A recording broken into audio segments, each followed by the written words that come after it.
new year, it's so bright with the promise of improvement, of conquest, of goals. I wanted to talk to you today about setting New Year's resolutions. How many of you have picked one or more New Year's resolutions for this year? How many of you have already broken your New Year's resolution? Because this is 6 days into it. So here's one of the things I want to discuss today is about New Year's resolutions, is what kind of goals you set for a New Year's resolution. Is it a personal goal? Is it a professional goal? Is it to break a bad habit or create a good habit? I'm going to give you some hints and tips today to help you with these. Number one, a resolution is just like a professional goal. It should be SMART. It should be specific, measurable, attainable, realistic, and you should have a timetable. S-M-A-R-T. For instance, if you have a vague resolution, like I will eat more vegetables, and you eat one English pea, and in 2010 you had no English peas, then you have met your resolution and you have attained your goal. Congratulations. But it isn't making you any healthier. So perhaps you should say, I will eat a green vegetable 3 times a week. Make it specific. If you make it specific, that makes it measurable. You can actually determine if you achieved 3 vegetables in a week. More vegetables is too vague.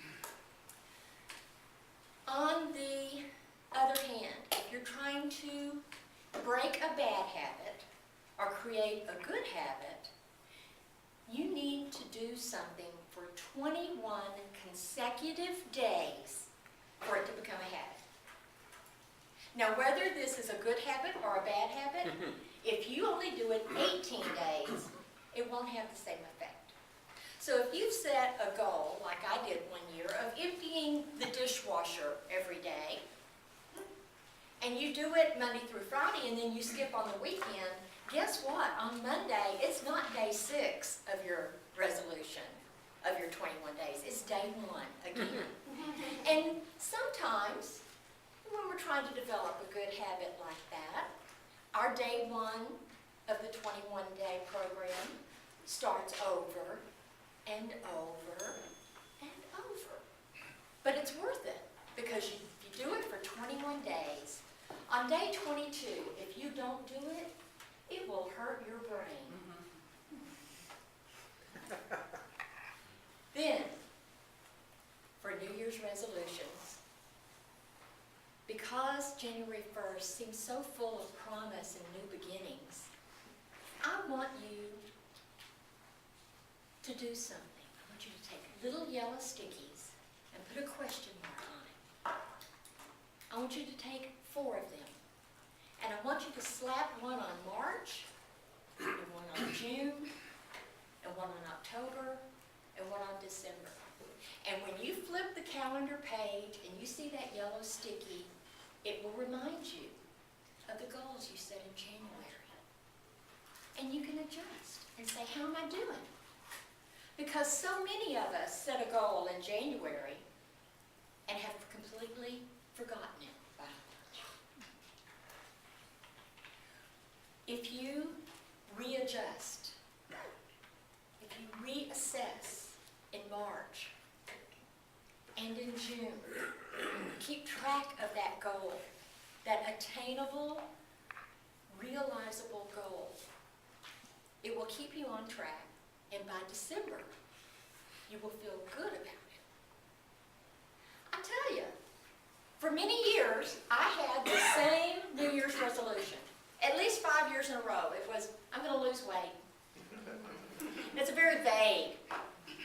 And I was successful at losing weight. I've lost 1,000 pounds. If any of you ever read the diary of Bridget Jones' diary, every day she recorded her weight. sometimes it was up and sometimes it was down. And at the end of the year, she said, this year I gained 75 pounds. I lost 74. That was pretty much the position I was in. I would gain, I would lose. And so I was always successful at losing weight. So that's why I say it's much better to set a goal that you can really identify with. If you set the same New Year's resolution for the last 5 years in a row, maybe you should reassess your resolution. Maybe it's not the goal that's wrong. Maybe it's the way you set it, whether it's specific or measurable. To paraphrase Katy Perry's song Fireworks, do you ever feel like a plastic bag drifting through the wind, wanting to start again? Do you know there's still a chance for you? Because there's a spark in you. You've just got to ignite the light and let it shine. You don't have to feel like a waste of space. You're an original. You cannot be replaced. It's a new beginning.